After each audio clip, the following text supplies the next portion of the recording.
Ang kasong ito ay tungkol sa isang truck driver na tinotorture, pinagsasamantalahan at pinapatay ang lahat ng nakikisakay sa kanyang babae. Sino ang driver na ito at bakit niya ito ginagawa sa mga kababaihan? Welcome to Tagalog Story Files. Kung ikaw ay mahilig sa mga kwentong krimen, ay huwag kalimutang mag-subscribe. Huwag din kalimutang i-on ang notification bell para maging updated ka sa mga susunod naming videos. February 5, 1990, sa isang daan sa Houston, Texas, isang 18 years old na dalaga na kinilalang si Nicole Tuttle ay desperadong namamara ng mga sasakyan na dumadaan. Sa kanyang pagpara ay may naawa at huminto nang siya ay makita dahil siya ay duguan at puno ng pasa. Nagmagandang loob ang driver na ibaba siya sa lugar kung saan may telepono para makatawag siya sa mga pulis. Nang siya ay makarating sa Houston Police Station, sinabi ni Nicole sa mga otoridad na siya ay kinidnap at sinaktan. Mabuti na lang daw at nakatakas siya. Nag-umpisa umano ang pagpapahirap sa kanya 1 week earlier bago siya magsumbong sa mga pulis. Noong January 29, pumara umano siya ng isang truck na dumadaan sa isang rest stop. Pumayag naman umano ang driver na isakay siya. Magpakilala ito bilang Dustin at papunta umano ito sa Arizona. Makalipas ang ilang oras habang sila ay nasa daan, nakatulog si Nicole sa likod ng truck. Nang makita ng driver na nakatulog na si Nicole, ay itinabi niya ang truck. Pinuntahan niya si Nicole sa likod ng truck at iginapos niya ito at nilagyan ng busal ang bibig bago pa man ito magising. Pinaghampas ng driver si Nicole at pinagtutusok ng mga fins at fish hooks. Walang awa ding pinagsamantalahan ng driver si Nicole. Ayon kay Nicole, ay itinali siya ng driver sa loob ng 6 na araw sa loob ng truck. Ngunit hindi pa umano doon natatapos ang pagpapahirap sa kanya dahil dinala siya ng driver sa apartment nito sa Houston. Pinaliguan umano siya nito at matapos yon ay tinali siyang muli at pinagsamantalahan. Matapos yon ay kumuha ang driver ng razor at kinalbo si Nicole. Makalipas ang 3 oras ay binalik ng driver si Nicole sa truck. Noong panahon na iyon ay nakalimutang itali ng driver si Nicole. Makalipas ang ilang minuto ay tumigil sila sa isang gawaan ng beer para kumuha ng kargamento. Lumabas ang driver at naiwan mag-isa si Nicole sa loob ng truck. Alam ni Nicole na iyon na lang ang tanging pag-asa para makalabas siya, kaya tumakbo ito at tumakas. Sa kanyang pagtakas ay nakasuot pa din ng tali sa kanyang leeg. Nang makapagsumbong sa mga otoridad si Nicole ay agad silang umaksyon. Pinara nila ang lahat ng truck na nagmamatch sa i-describe ni Nicole. Ngunit hindi nila nahanap ang kumidnap kay Nicole. Sinabi ni Nicole sa mga otoridad na itigil na ang paghahanap dahil natatakot umano siyang mag-testify laban sa kumidnap sa kanya. Gusto na lang daw niyang umuwi sa California. Noong February 5, kaparehas na araw nang makatakas si Nicole, may isa na namang dalagang nasa highway na nag-aabang na masasakyan kasama ang kanyang nobyo. Ang dalaga ay kinilalang si Regina Walters, 14 years old. Si Regina ay tumakas sa bahay ng kanyang ina kasama ang kanyang boyfriend. Ang mga magulang ni Regina ay divorced na at siya ay nasa poder ng kanyang ama sa Houston. Binibisita na lang niya ang kanyang ina para makita ito at habang siya ay nasa bahay ng kanyang ina ay tumakas ito. Pumara sila ng mga sasakyan na dumaraan sa highway para makisakay. Sa kanilang paghihintay ay isang truck ang huminto at pinasakay si Regina at ang kanyang nobyo. Isang gabi nang umuwi ang ina ni Regina matapos ang kanyang trabaho ay hindi niya nadatna ng kanyang anak sa kanilang bahay. Kaya naman ay nagtaka siya kung bakit wala pa ang kanyang anak sa bahay. Ang ina ni Regina ay kinilalang si Caroline Walters. Siya ay isang single mom at nagtatrabaho sa isang department store bilang clerk. Siya ay madalas mag-overtime sa trabaho kaya palagi itong ginagabi sa pag-uwi. Hinanap ni Caroline si Regina at chinek ang buong bahay para tignan kung nag-iwan ba ito ng note ngunit wala. Kaya't nagsimula na siyang mag-alala. Sinubukan niyang tawagan ng mga kaibigan ni Regina at maging ang ama nito. Ngunit hindi daw nila nakita si Regina. Dahil doon ay agad nang pumunta si Caroline sa Pasadena Police, Texas para i-report na nawawala ang kanyang anak. Ipinigay niya ang pagkakakilanlan ng kanyang anak sa mga otoridad. Sinabi niya na ang kanyang anak ay may laking 5 feet at tumitimbang ng 95 pounds. Mayroon din itong mahabang kulot na buhok na kulay brown. Tinanong ng mga otoridad si Caroline kung ano-ano na ang ginawa niya para hanapin si Regina. Sinabi nito na nag-post na siya ng flyers, ngunit wala pa umanong tumatawag sa kanya. Simula umano na mag-away sila, 2 araw bago mawala si Regina ay hindi na siya kinakausap ng kanyang anak. Bandang 9:30 ng gabi, ilang araw bago mawala si Regina, nagpaalam umano ito sa kanyang ina na pupunta sa bahay ng kanyang kaibigan. Ngunit hindi pumayag si Caroline. Sa kabila noon, ay nagpumilit pa rin si Regina na umalis. Maraming beses na umanong umaalis si Regina kahit hindi pinapayagan ng kanyang ina. Pero bumabalik naman ito. Ngunit sa pagkakataon na ito, nang umalis si Regina at hindi umuwi, ay iba na ang pakiramdam ng kanyang ina. Ramdam ng kanyang ina na may hindi magandang nangyari sa kanyang anak. Dahil sa sumbong ni Caroline, ay umaksyon agad ang mga otoridad sa Pasadena, Texas Police. At ang detective na na-assign sa investigasyon ay si Detective Susan Jackson ng Juvenile Division. Ayon kay Detective Jackson, ay tumatawag daw si Regina sa kanyang ina sa tuwing aalis ito at sasabihin kung kailan siya babalik. Ngunit sa huling pagkakataon na umalis siya ay hindi na umano siya nagsabi sa kanyang ina. Hindi nawalan ng pag-asa si Caroline na mahanap ang kanyang anak. Patuloy siyang nagdikit ng mga flyers kung saan nakalagay ang picture at impormasyon tungkol kay Regina. Nag-o-offer na din siya ng reward sa makakapagturo sa kinaroroonan ni Regina. Makalipas ang 5 araw matapos ang pagkawala ni Regina ay nakatanggap ng tawag si Caroline.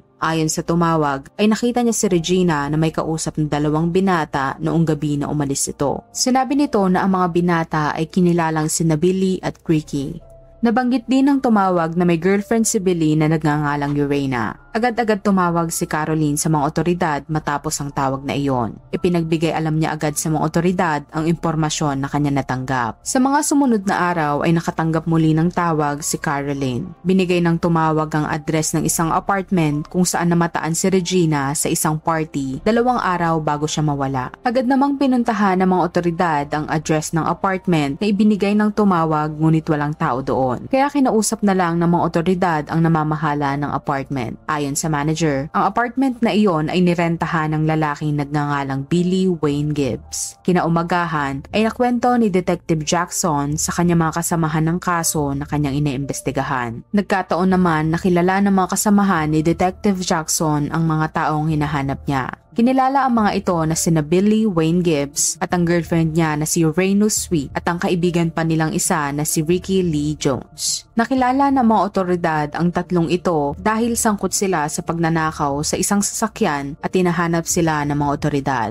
Agad nagpunta ang mga pulis sa apartment ni Billy para hintayin ang pagbabalik nito. Makalipas ang ilang oras ng paghihintay ay dumating na si Billy kasama ang girlfriend nito na si Reyna. Inaresto sila ng mga otoridad at dinala sa police station para questionin. Ang pangatlong suspect na si Ricky ay hindi kasama sa mga naaresto. Nang makarating na sa presinto, ay agad question si Billy. Tinanong ito ng mga otoridad kung alam ba niya ang kinaroroonan ni Regina at Ricky. Sagot naman ni Billy ay nakausap niya ang mga ito 4 days ago. Ngunit simula noon ay hindi niya na sila nakausap pang muli. Dagdag pa niya na may relasyon ang dalawa at plano ni Ricky na dalhin si Regina sa Mexico para doon na manirahan dahil may mga kamag-anak daw ang binata doon. Base sa mga otoridad, ay maaring may iba pang dahilan kung bakit gustong umalis ni Ricky. Maari umanong nakita niya ang flyers na idinikit ng ina ni Regina, kaya umalis sa mga ito para hindi sila mahuli. Alam ni Ricky na maari siyang makasuhan ng delinquency of a minor dahil menor de edad si Regina, kaya't nagmadali ang mga itong umalis. Doon na sila pumara ng mga sasakyan na maari nilang sabayan papuntang Mexico. Sa pagpapatuloy ng investigasyon ay napag-alaman ng mga otoridad na si Ricky ay under probation dahil sa pagnanakaw at ang pagtakas sa jurisdiction na isang parole violation. Kaya naman nag-issue agad ang mga otoridad ng warrant para maaresto si Ricky. Inilagay din ni Detective Jackson sa NCIC ang impormasyon ni Regina. Ang NCIC or the National Crime Information Center ay database kung saan nakapaloob ang mga impormasyon ng mga kriminal at biktima. Ang mga impormasyon sa NCIC ay na-access ng lahat ng kapulisan nationwide. Kaya kung makita man si Regina ng pulis sa kahit saang parte ng bansa ay manonotify agad ang Pasadena Police, Texas. Alam ng mga otoridad na mahihirapan sila sa paghahanap kay Regina, ngunit hindi sila nawalan ng pag-asa at nagpatuloy sa investigasyon. In-interview din ng mga otoridad ang ama ni Regina na si Jerry Walter. Ayon kay Jerry, nakatanggap siya ng nakababahalang tawag mula sa isang lalaki noong gabi ng March 17. Maigsi lang umano ang tawag kaya hindi na nakilala ni Jerry ang tumawag. Tinanong daw siya ng tumawag kung siya ba ang ama ni Regina. At nang sumagot daw siya ng oo ay sinabi ng tumawag na alam niya kung saan mahahanap si Regina. Sinabi nito na si Regina ay nasa attic ng isang barn. Dagdag pa nito na ginupitan niya rin ang buhok ni Regina. Tinanong ni Jerry kung buhay pa ba ang kanyang anak at bigla na lang umanong ibinaba ang tawag. Ipinatrace ni Detective Jackson kung saan nanggaling ang tawag, ngunit aabutin umano ng ilang araw bago ito matrace. Sa kaparehas na araw nang may tumawag kay Jerry, ay may tumawag din umano kay Carolyn. Ayon kay Carolyn, ay nirecord niya ang tawag dahil iyon ang advice ng mga otoridad. Dagdag pa niya na nakikipag-meet daw sa kanya ang tumawag sa isang local convenience store bandang 6:30 kinabukasan. May gusto daw sabihin ng lalaking tumawag tungkol kay Regina at gusto niya daw sabihin ito sa personal. Hindi rin umano nagbigay ng pagkakakilanlan ng tumawag at bigla na lang pinatay ang tawag. Agad-agad tumawag si Caroline kay Detective Jackson matapos ibaba ng lalaki ang tawag. Ngunit ayon kay Detective ay delikado kung kikitain niya ang lalaking tumawag. Pero nagpumilit si Caroline sa kagustuhan niyang mahanap ang kanyang anak. Pumayag naman ng mga otoridad at nagpasya sila na samahan na lang si Caroline para magkaroon ito ng proteksyon. Kinabukasan ay pumunta si Caroline sa lugar kung saan sila nakatakdang mag-meet ng lalaking tumawag.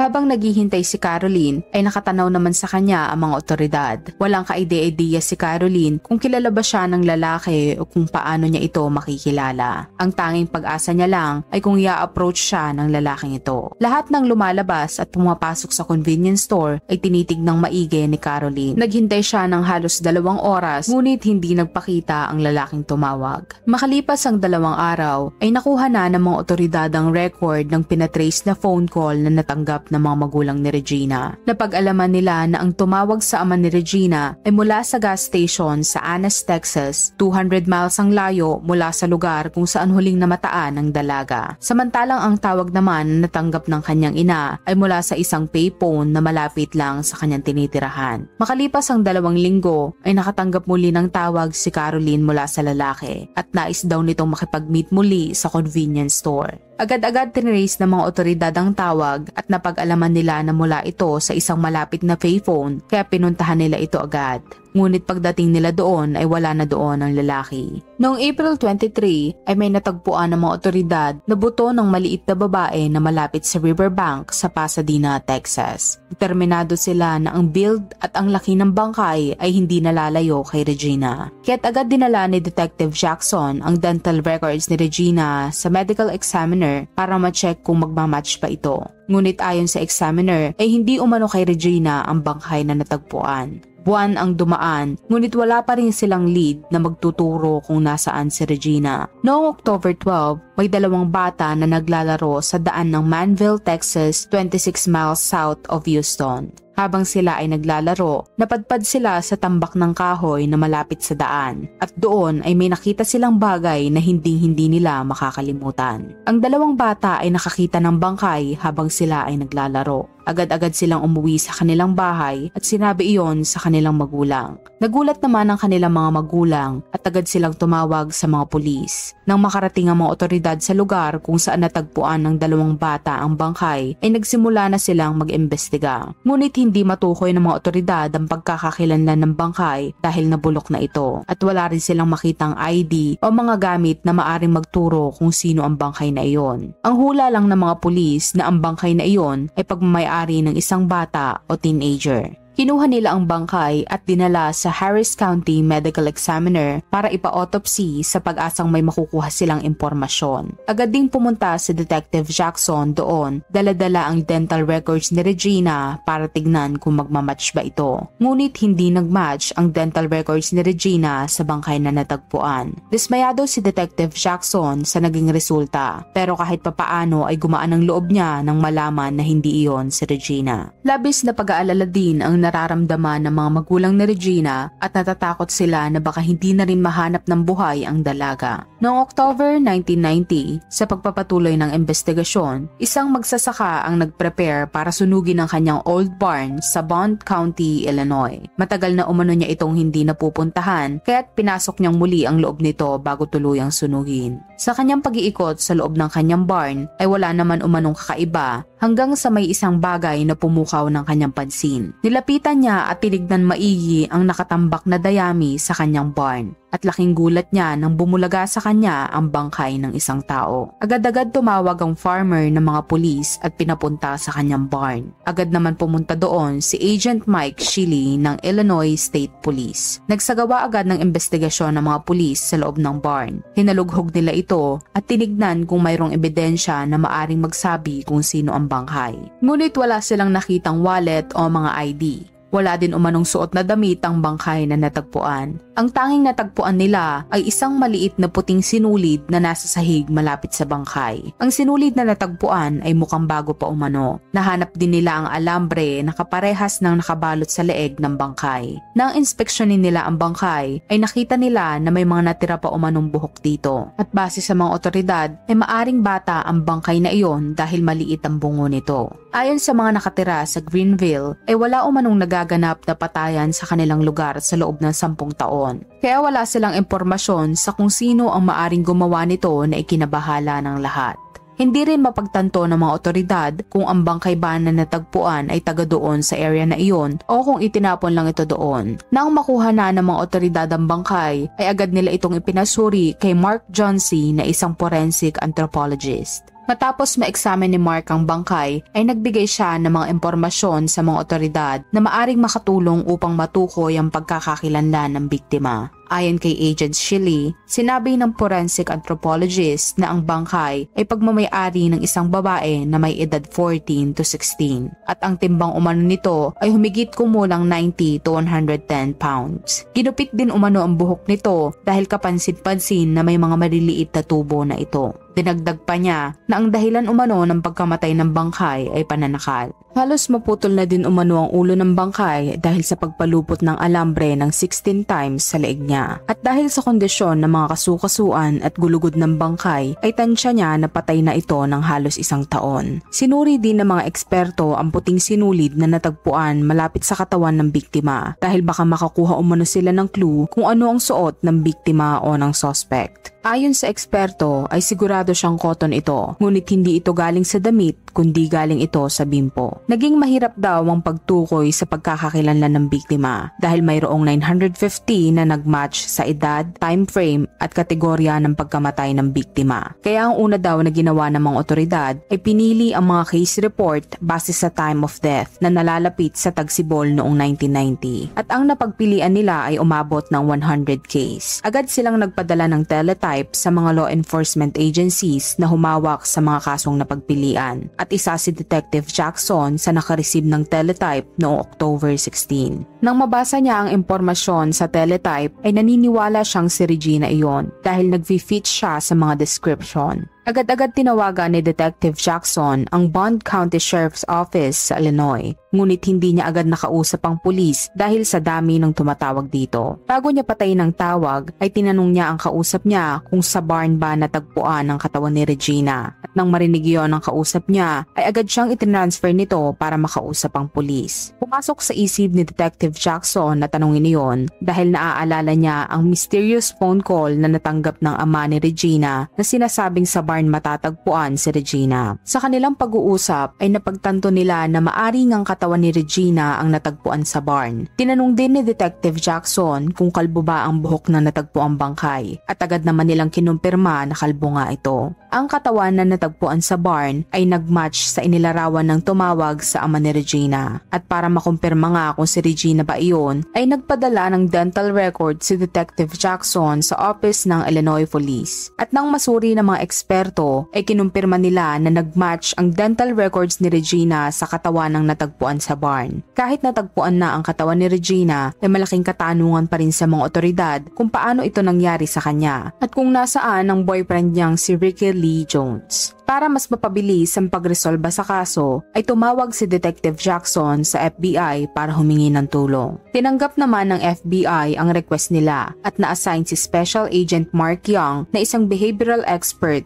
sa Houston Field Office para sa kaso. Ayon kay Agent Young, sinubukan niyang kontakin lahat ng taong kakilala ni Ricky at Regina para makakuha ng impormasyon na maaring magturo kung nasaan si Ricky. Pinuntahan naman ng Pasadena detective ang eskwelahan ni Ricky noong high school siya para ipagtanong ang binata. Ngunit ayon sa guidance counselor ng eskwelahan ay hindi enrolled si Ricky. Ibinigay din nito ang address ni Ricky. Ang address na ibinigay ng guidance counselor ay ang home address ni Ricky. Agad naman itong pinuntahan ng detective at pagkatok niya sa bahay ay lumabas ang kapatid ni Ricky na babae na nagngangalang Tammy. Ayon kay Tammy ay hindi na nila nakikita si Ricky halos isang taon na. Sinabi din nito na masamang bata si Ricky kaya alam nila na makukulong ito. Tinanong din ng detective kung may kamag-anak ba sila sa Mexico. At ayon kay Tammy ay merong kamag-anak ang kanyang ina sa syudad ng Matamoros, Mexico, bandang south ng border ng Texas. Pinakita ng detective ang picture ni Regina kay Tammy, ngunit hindi niya daw ito kilala. Dahil sa hindi na mahanap si Ricky, siya ay tinuring na wanted dahil sa pag-violate ng kanyang probation. Ayon sa detective ay maaring natatakot siyang umuwi kung may kinalaman siya sa pagkawala ni Regina. Ngunit sa tingin naman ni Special Agent Young ay walang kinalaman si Ricky sa nangyari kay Regina. Dahil kung si Ricky man ang gumawa ay mahahalata ito sa crime scene, lalo na kung galit ang motibo nito. Ngunit hindi iyon nakita sa crime scene dahil halatang kontrolado ng gumawa ang pagpatay. At sa kanya daw pag-review sa kaso, ang pumasok sa isip niya na gumawa ay isang matandang puting lalaki na driver ng isang truck o salesman o kung sino man na may rason para magpaikot-ikot sa bansa. At dahil matagal nang sarado ang barn kung saan natagpuan si Regina ay naging malaki ang posibilidad na tama ang teorya ni Agent Young. At unti-unting nakikilala ni Agent Young ang sadistang mamamatay tao dahil sa crime scene.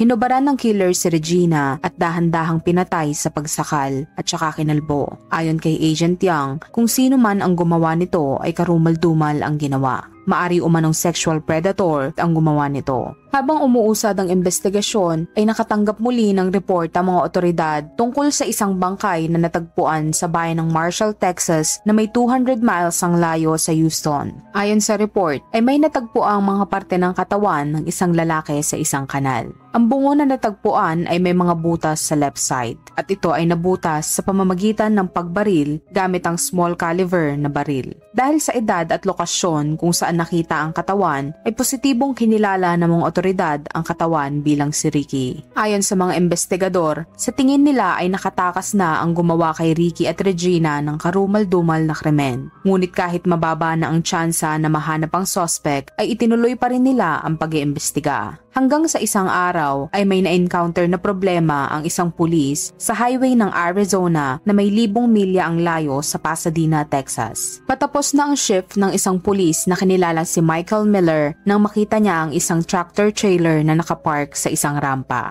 Ayon sa pulis, ay kailangan itong lumihis dahil delikado ito sa mga dumadaan. Napansin niya na nakasindi ang sasakyan kaya nilapitan niya ito. Habang papalapit siya sa sasakyan ay may biglang lumabas na lalaki at tinaas ang kanyang mga kamay at siya ay kinilalang si Robert Ben Rhodes. Tinanong daw niya si Robert kung ano ang nangyayari at sumagot naman daw siya na ayos lang sila at walang problema. Bigla-bigla din sinabi ni Robert na may baril siya sa bulsa at itinuro niya ito at umakma na bubuksan ang sasakyan. At dahil naririnig ng pulis na may sumisigaw na babae sa loob ng truck, ay agad niyang pinusasan si Robert at isinakay sa kanyang sasakyan para questionin. Nang maipasok niya si Robert sa kanyang sasakyan, ay sinuotan niya ito ng seatbelt at binalikan ng sumisigaw na babae sa truck. Nang mabuksan niya ang likod ng truck, ay nakita niya ang babae na nakapo sa sangkamay at paa sa wall. Ina-assure naman ng pulis ang babae na magiging maayos na ang lahat. Agad-agad naman tumawag ng rescue ang pulis at bumalik muli ito sa kanyang sasakyan. Mabuti na lang at bumalik agad ang pulis sa kanyang sasakyan at nakita niyang natanggal na ni Robert ang kanyang seatbelt at sinusubukan na nitong buksan ang pinto ng sasakyan para makatakas. Nang makarating na ang rescue mula sa Casa Grande Police Station, ay pinakawalan na nila sa pagkakaposas ang babae.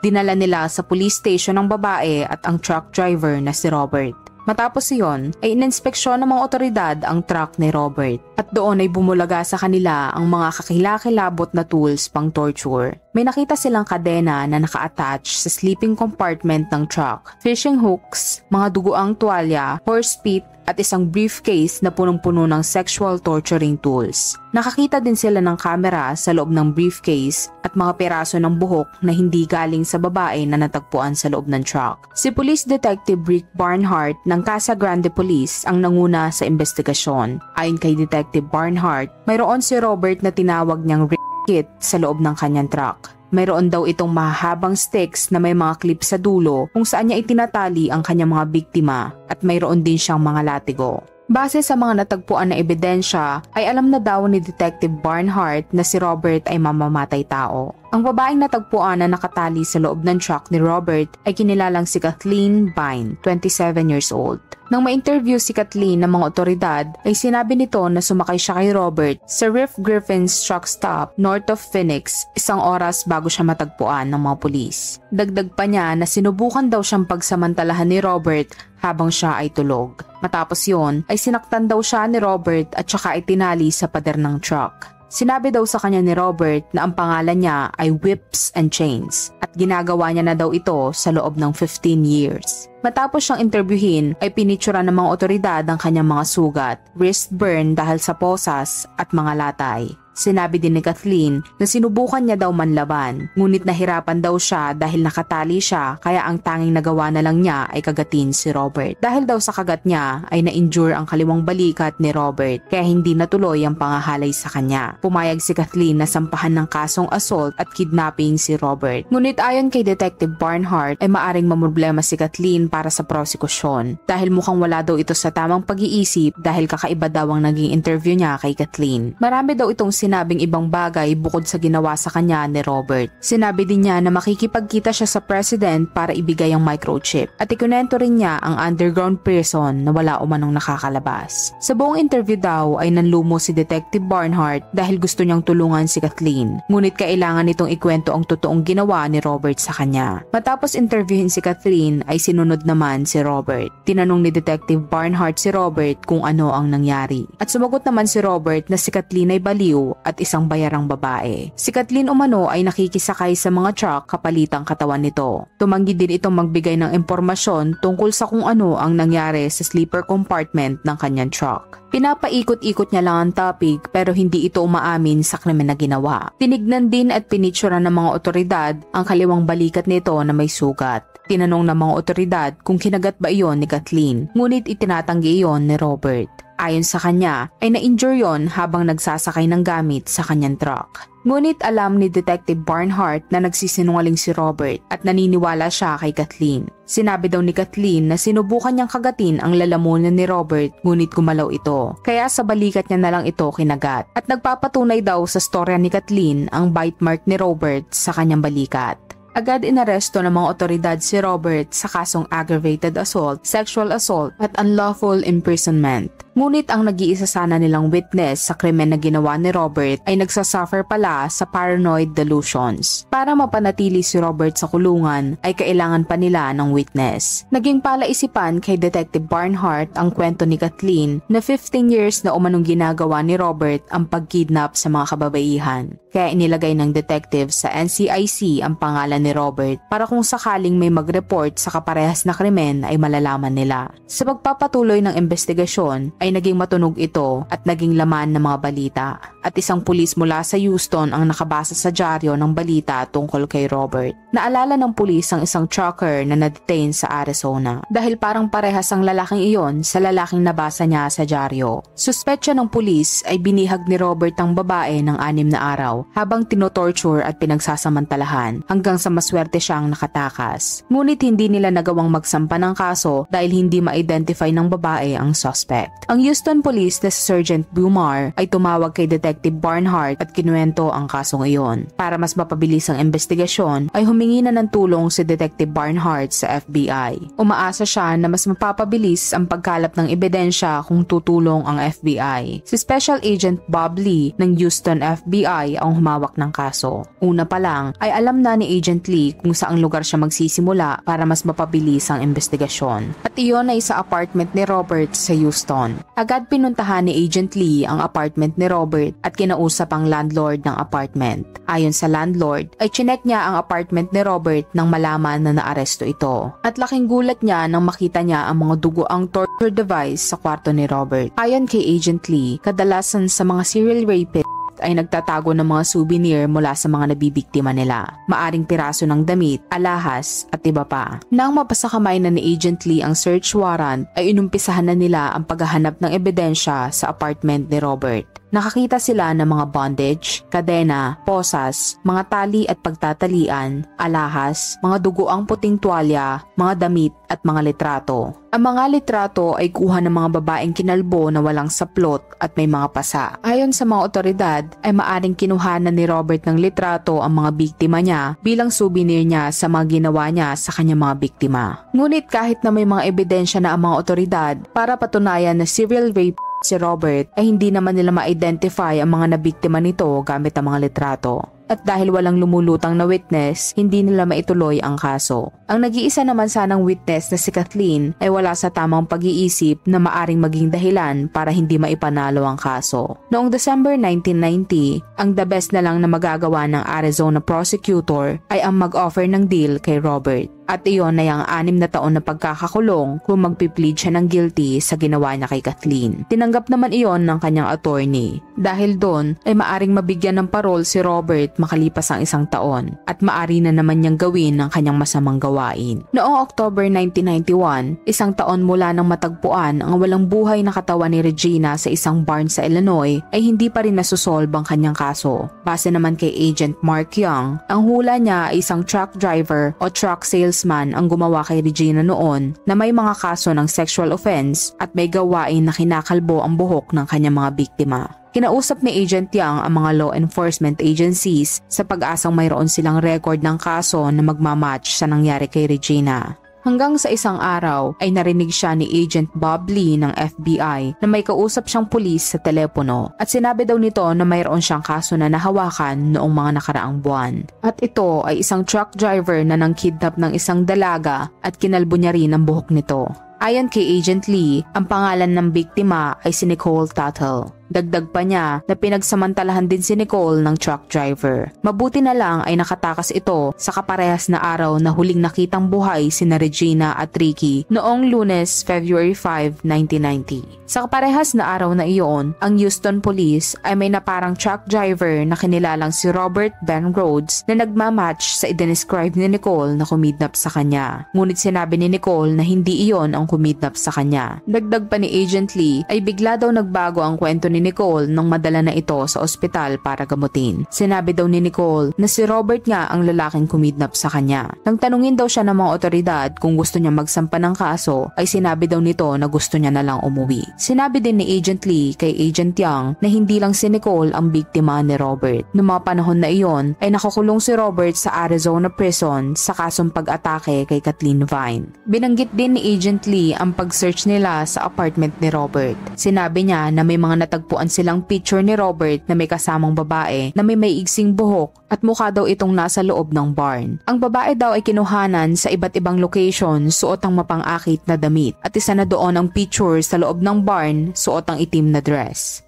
Nang makita ni Agent Young ang litrato, ay nakumpirma niya na si Regina ang dalaga na nasa picture. At para ma-verify yon, ay pumunta si Agent Young sa pamilya ni Regina. May mga hawak din siyang pictures kung saan nagmamatch ang ilang facial characteristics at markings sa mga litrato na kinuhaan ni Robert. Dahil doon, ay nagsimula ng mag-build ng kidnapping at murder case sa mga otoridad laban kay Robert. Muli nilang binalikan ang mga ebidensya na nakuha nila nang isearch ang apartment ni Robert. At doon ay nakakita pa sila ng mas maraming picture ni Regina. Nakita din sila ng mga damit pang babae kasama ang black na dress na kinumpirma ng mga lab examiners na sinuot ni Regina. Na-notify na din ng Illinois State Agent na si Mike Shelley.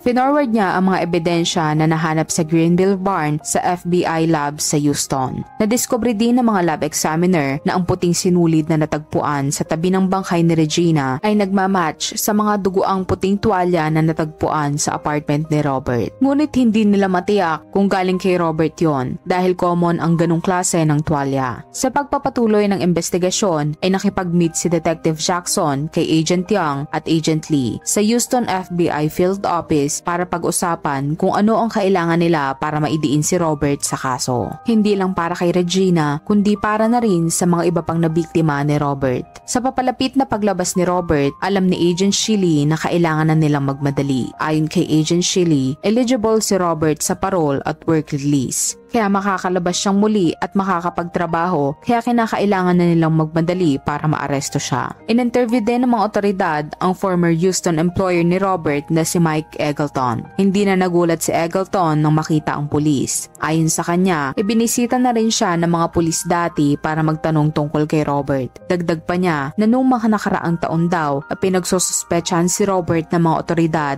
na nananakit ng mga babae sa loob ng kanyang truck. Ngunit wala daw formal na kasong isampa kay Robert. Sinabi din niya na naibenta niya na ang truck na minamaneho ni Robert, pero ibinigay niya sa mga otoridad ang identification number ng sasakyan, maging ang tracking logs ni Robert at ang mga resibo nito sa pagpapagasolina. Matapos yon, ay agad pinatrace ng mga otoridad ang ID number ng truck at habang hinihintay nila iyon, ay nagsimula na silang gumawa ng timeline sa mga biyahe ni Robert. Nahanap nila ang fuel receipt ni Robert mula sa gas station ng Annis, Texas noong March 17, 1990. Iyon ay ang kaparehas na lugar at date kung kailan may tumawag sa ama ni Regina na si Jerry Walters sa Oklahoma City. Maging ang tawag na natanggap ng ina ni Regina ay kasabay ng oras kung kailan nasa Houston si Robert. Ayon sa mga otoridad, maaring nakuha ng killer ang contact number ng ina ni Regina sa mga flyers na pinost nito. Ngunit ang malaking katanungan ng mga otoridad ay kung saan nakuha ng suspect ang number ng ama ni Regina. At ang sagot sa tanong na iyon ay nahanap ni Agent Young sa mga ebidensya na nakatago sa Arizona. Nakasulat sa front cover ng isang maliit na spiral notebook ang mga personal information ng magulang ni Regina tulad ng address at phone number. At ang notebook na ito ay nasa kamay ng mga otoridad bilang ebidensya. Nang baliktarin ni Agent Young ang notebook ay nagulat siya sa kanyang nakita. Nakakita siya ng message na nakasulat sa notebook na pinaniniwala ang sinulat ni Robert. May nakadrawing na kutsilyo at baril sa ibabaw ng salitang "Ricky's a dead man" na nakasulat ng may disenyong tila mga patak ng dugo. Tanging ang DNA test ang magkukumpirma kung ang bahagi ng bangkay ng isang binata na natagpuan sa Southeast Texas ay pagmamay-ari ni Ricky. Sa kasamaang palad, kulang ang DNA source na natagpuan ng mga otoridad para makapagsagawa ng comparison ng mga eksperto. At dahil nabanggit na ginagawa na ni Robert ang pagkidnap, pag-torture at pangahalay sa mga kababaihan sa loob ng 15 years, kaya't nagbigay ang mga otoridad ng kanilang timeline sa BCAM. Ang BCAM o Violent Criminal Apprehension Program ay isang database kung saan nakalista ang lahat ng libu-libong solved at unsolved na kaso nationwide. Sa kabila ng limited information, ay may 50 na kaso na posibleng mag-match sa open homicide at missing person cases. Ayon kay Detective Jackson, ang mga trips ni Robert papunta sa Houston to Baltimore to LA at pabalik sa loob lamang ng 4 to 5 days ay nagkaroon na sila ng ideya kung gaano kadaming tao ang nakakasalamuha niya na maari niyang abusuhin at patayin. Makalipas ang isang linggo, na-track na ng mga otoridad ang truck ni Robert sa Houston. 2 taon na ang nakalipas nang huli niya itong ma-drive. Nalinis na ito, na-repaint at nagamit na din ng mga ibang drivers pero may mga natira pang ebidensya ng krimen na kanyang ginawa. Nakakuha ang mga otoridad ng piraso ng buhok na nagmamatch sa buhok ni Regina. Nakahanap din sila ng maliit na fingerprints sa sleeper compartment na nagmatch sa fingerprints ni Regina. Dahil doon ay napatunayan na nanggaling sa truck na iyon si Regina. Ngunit hindi matukoy ng mga otoridad kung kailan siya nandoon at kung puwersahan ba siyang ipinasok sa loob ng truck. Noong January 1992, halos 2 taon matapos mawala si Regina, ang mga investigador ay hindi desidido na ang mga ebidensyang hawak nila ay sasapat para patunayan ng interstate kidnapping na ginawa ni Robert. At dahil 1 linggo na lang bago ang parole ni Robert, kinumbinsi ng mga investigador ang Bond County Prosecutor na sampahan ng kasong murder si Robert sa Illinois. Ayon sa isang agent, ay natatakot siya na baka makatakas si Robert at naniniwala din siya na dahil overcrowded na ang kulungan kulungan sa Arizona, malaki ang tsansa na makalabas ito. Noong February 6, pumunta ang mga investigador sa Arizona State Prison sa Florence para ibigay kay Robert ang warrant. Ang plano nila ay kumprontahin si Robert gamit ang mga litrato ni Regina sa pag-asang magko-confess siya para lumakas ang kaso. Walang kibo si Robert nang ipakita ang litrato ni Regina. Halos 1 oras daw kinausap ng mga investigador si Robert pero naging matigas ito at hindi nakikipag-cooperate. Mariin din niyang idine-deny ang lahat ng inaakusa sa kanya. Naniniwala ang mga agents na alam ni Robert na pinapaamin siya ng mga ito dahil mahina ang mga ebidensyang hawak nila.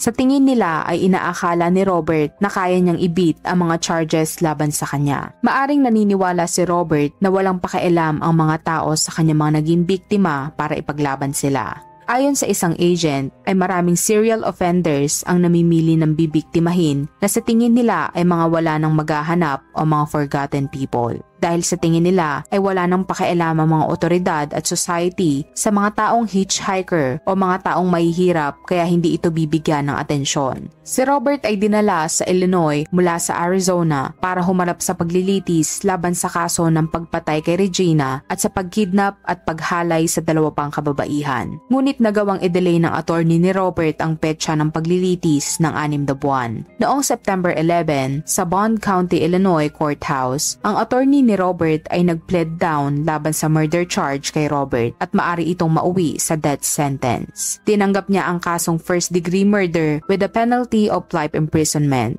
Siya ay napatawan ng life imprisonment at walang posibilidad na mabigyan ng parole. Kahit na nakakulong na si Robert panghabang buhay sa Chester, Illinois, ay itinuloy pa rin ng mga investigador ang pag-iimbestiga sa kaso at paghahanap ng ebidensya. Dahil naniniwala sila na hindi lang si Regina ang nabiktima at napatay ni Robert. At sa pagpapatuloy ng kanilang investigasyon ay may nakita silang picture ng isang babae na kuha sa loob ng kanyang truck. Ngunit hindi pa nila na-identify ang pagkakakilanlan ng babae. Concerned daw ang mga otoridad kung isa na naman itong biktima. Ginagawa ng mga otoridad ang lahat para malaman kung sino ang babae na nasa picture sa pag-asang mabibigyan na nila ng closure ang mga nagdadalamhating pamilya. Kung ikaw ang tatanungin, naniniwala ka ba na may iba pang biktima si Robert?